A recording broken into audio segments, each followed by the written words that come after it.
Have you been to California, seen the sights and people there? Hi, I'm Michael. And I'm Grace. And we're California Travel Videos, and we are heading out of New Hampshire and into Vermont. So in this beautiful state of Vermont, Michael and I hadn't really mapped out what we were going to do exactly.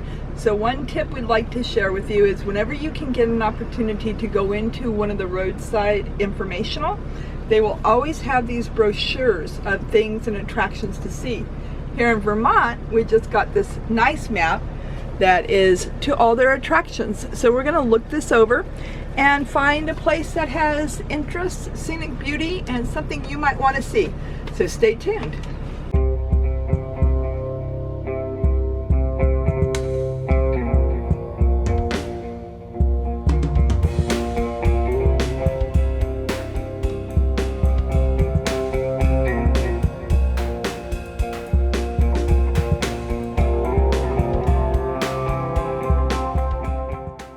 So we found this cute, quaint little place on the road map where they do collections of Norman Rockwell and so many, over 2,000 prints. So we're going to go on inside and take a look at Norman Rockwell and some of his most fabulous art. So follow me. And by the time he was 19, he was already the art editor of Voice Life magazine. Oh my goodness, at age 19. 19. By the time What a he was great 21, start. he was already doing the covers for the Saturday Evening Post. Wow. He did 332 covers for the Saturday Evening Post. How did you get such a marvelous collection? Well, this started, if you can believe it, in a dirt floor barn. It was discovered there were 300 pieces, and the fellow who found them started to add and went to auctions and antique shops and garage sales, you name it, wherever Wow. he could find them, until he found everything you see here. Wow. Put it all together, did the research. He did all this too. You'll see a letter that Reagan wrote to him when he wrote about the portrait that he did of Reagan. Wow. And that was also written. His name is Birkenhoff or something like that. Anyway, it's on that letter. So as you go around, you'll see how his whole career evolved. This is marvelous. This is quite a collection you've got here. I'm very impressed. It's a walk through his life. Nice. I always tell people you'll know more about Norman than you probably ever wanted to know. And that's not a bad thing. Definitely What a guy. creative. This is his last self-portrait. He was 82 when he did this, and he passed away in 84. Okay. He did 3 self-portraits, and this was his very last one. And that was autographed. Yes. So, Good memories. We'll miss them. yes. So enjoy. Okay, well, Sarah. thank you very much. You're welcome. The thing I always liked is he was so creative and quick. You know, with his ideas, he just like, whatever the news of the day was, he could come up with something. Here's one of his self-portraits here. I remember this one. This is very yeah. famous, isn't it? Yeah, that's at the Look at himself in the mirror. There we that have was another at one. the Crocker Museum. That was In on- Sacramento. I do recall this, yes. Wow, I mean, he was so young when he started. 16, amazing. Well, I guess he knew at a young age that he wanted to be an illustrator. There's another one. Great self-portrait. But he certainly captured the times, you know, whether it was the war years, the Depression years, whatever was going on in the country or the world. And this here with Boy's Life, you know, from a youngster's perspective in their formative years, what's in their minds. But, you know, every one of these tells a story. The oldster over here and the little boy, as I pitch it way outside, and he's hugging the plate anyway. He's got it figured out. But so many of these, they will make you laugh. I think another great thing is, really, this is prior to cameras being so easily accessible. Yes. And his work is almost like a picture. Right. So, Well, as we saw outside, is that, you know, he does sometimes have models, not always, but then, you know, to capture the expressions, which are oftentimes a caricature, and probably not quite what the original person looked like, but, you know, to go ahead and get the basics of what it is. You know, first you have to come up with the idea. And all their days, they'll sing the praise and all the different expressions of the voice. You know, some of them are paying attention, some of them are horsing around. It just really makes you understand the human element. Well, you know, another thing that I'm just noticing is it was really a man's world, because the majority of these photos have men. Not too many women. Well, there are women. I mean, like right here, and you know, some of them are couples, and you know, their situation predicament, like slipping on the ice or things like that. Or how about this one? A boy and a girl, the dog, you know, is like, where does he stand? And these other kids are kind of watching, like, is this going to be a first kiss? So, but you're right. A lot of them are showing, you know, the dominant males, and so, like this one here, Boy Scouts. Mm-hmm. Well, and I think part of it is the papers he was writing for as well. What do you think about this one right here? What's the story here? Well, they're definitely not on speaking terms. It's like you and I. I think they have different political opinions or something's going on. They each have their paper, and they're kind of locked in their opinions. Well, it's also 1920. Yeah, so what's going on then with women's right to vote? That might be.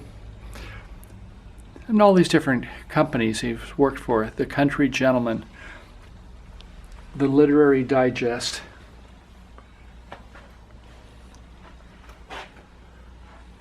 American Boy.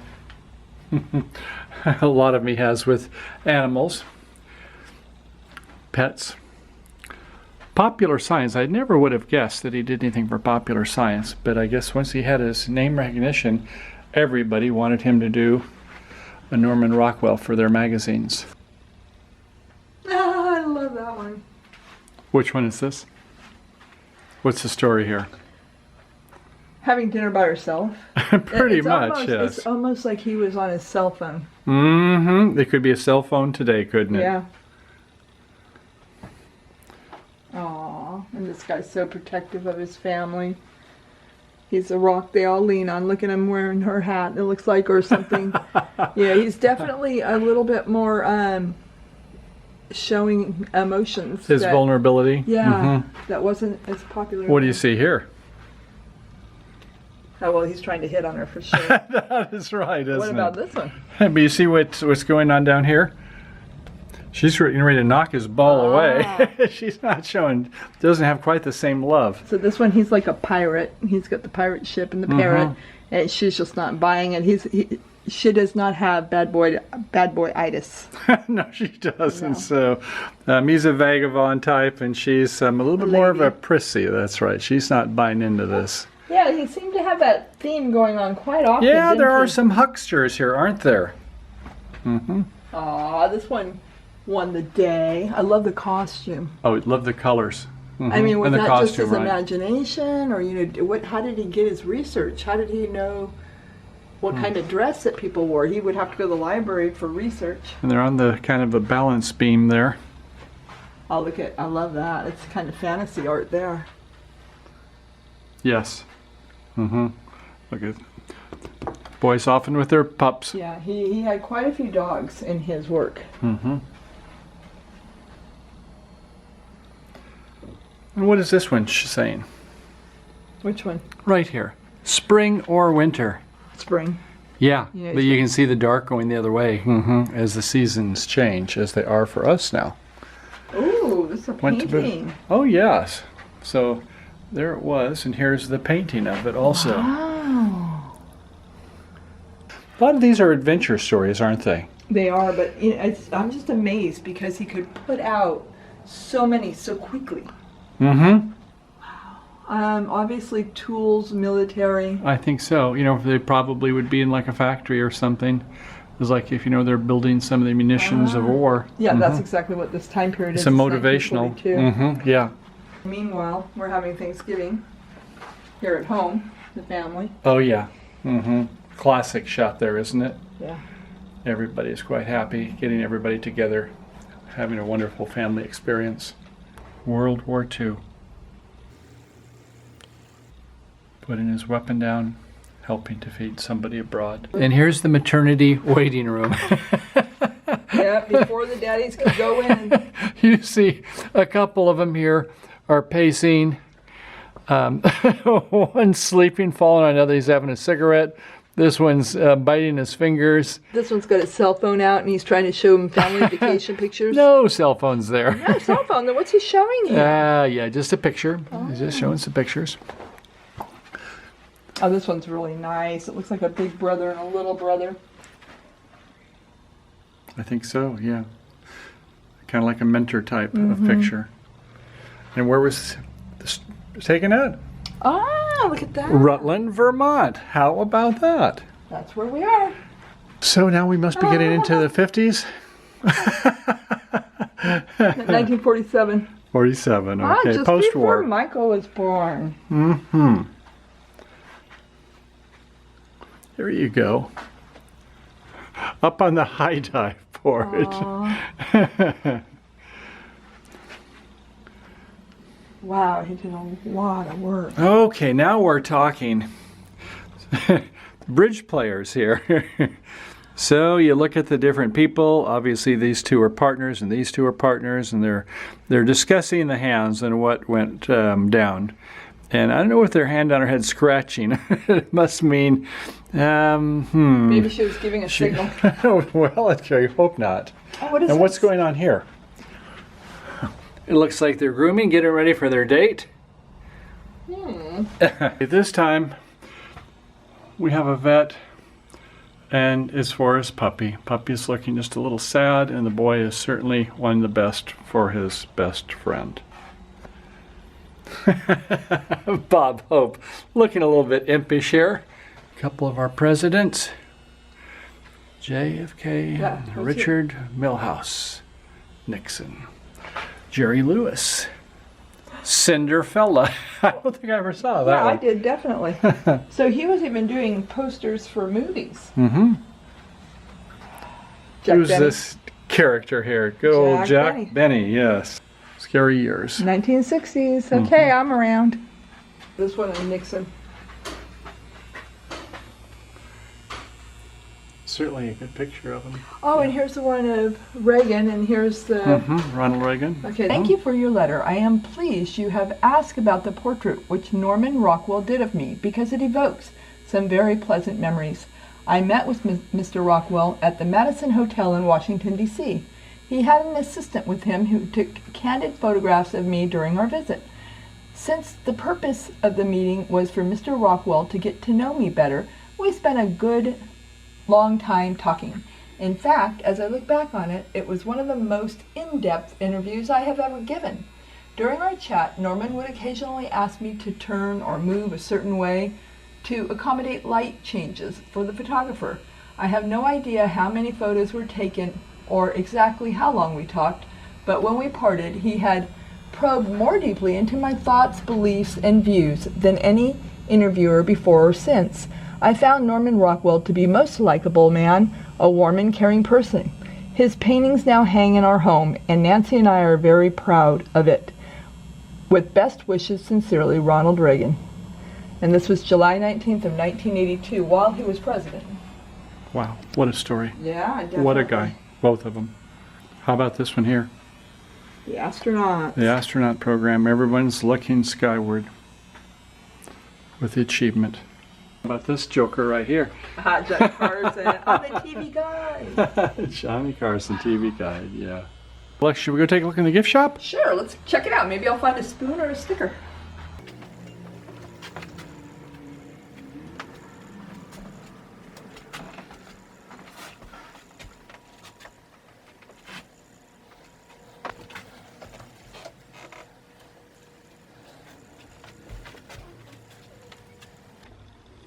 Oh my. It just goes on and on, doesn't it?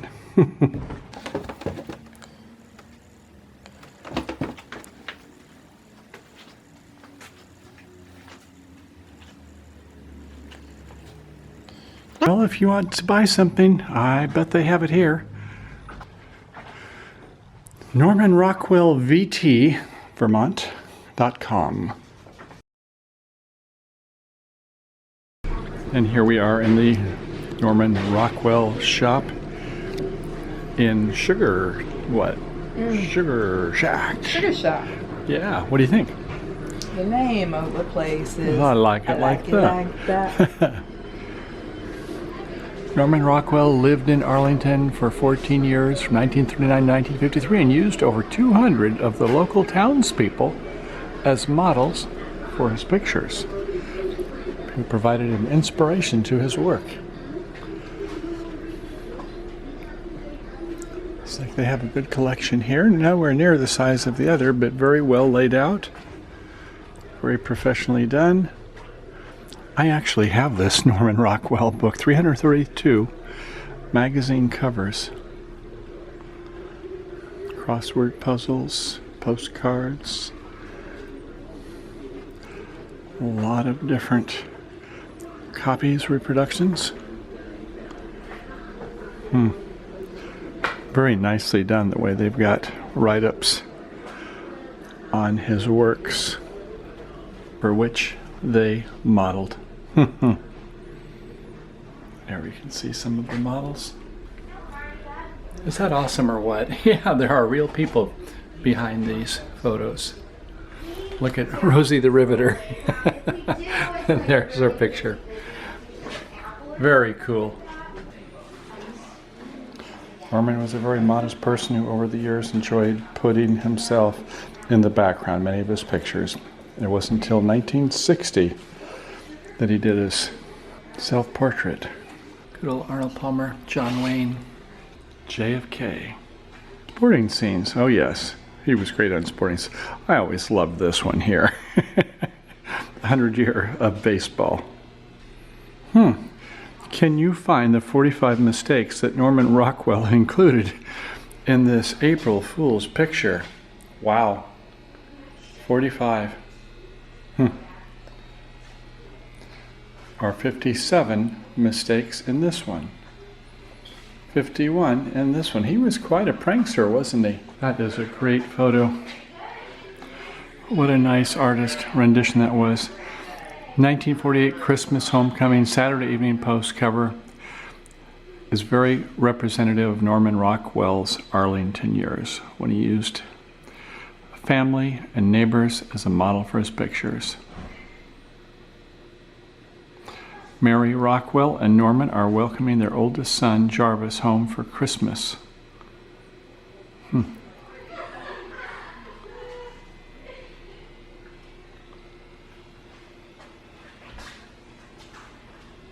All the Boy Scouts, Boys Life.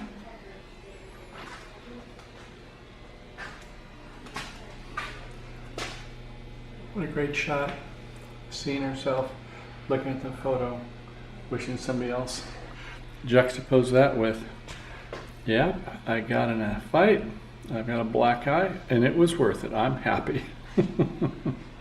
Hey there, darling, what you buying? Would you like a copy of this? Like that, huh? Oh, Sugar Shack.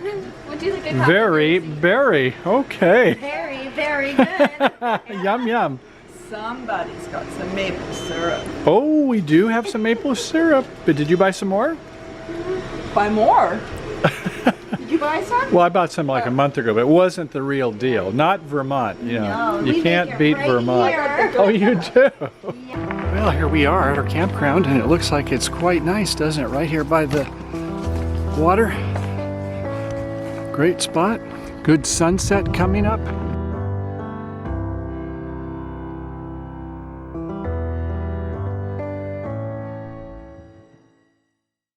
Have you been to California?